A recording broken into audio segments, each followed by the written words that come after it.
this then leads us to another slightly darker issue. There's a wonderful book that was written several years ago by Mark Philip Bradley called Imagining Vietnam in America. And one of the things that he does in this book that I like is that he tries to figure out what it is that Americans knew about Vietnam before World War II. And what he finds is that they didn't know very much.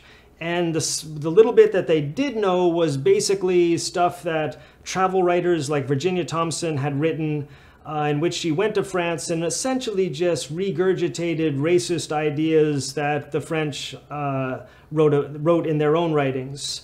And basically what these ideas indicated was that intellectually the Vietnamese really weren't very developed, and that it was going to be a long time before, they would be able to rule over themselves.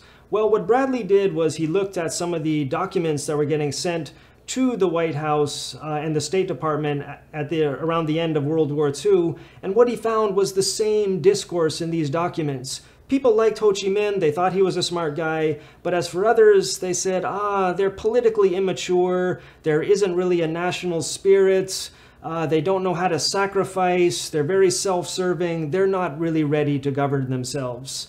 So in that sense, there was also not really a lost opportunity because there wasn't an opportunity that someone could see that they could then lose because of the influence of this somewhat racist outlook on the Vietnamese at that time.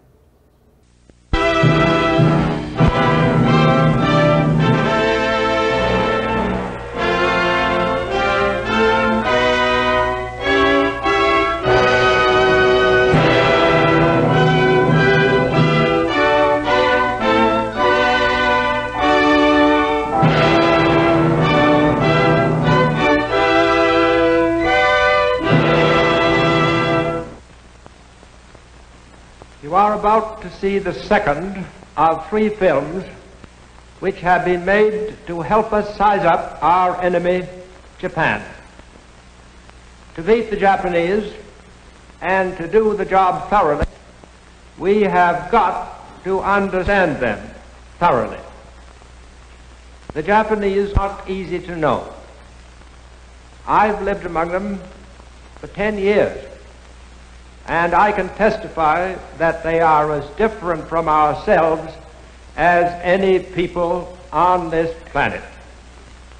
The real difference is in their minds. You cannot measure Japanese sense of logic by any Western yardstick.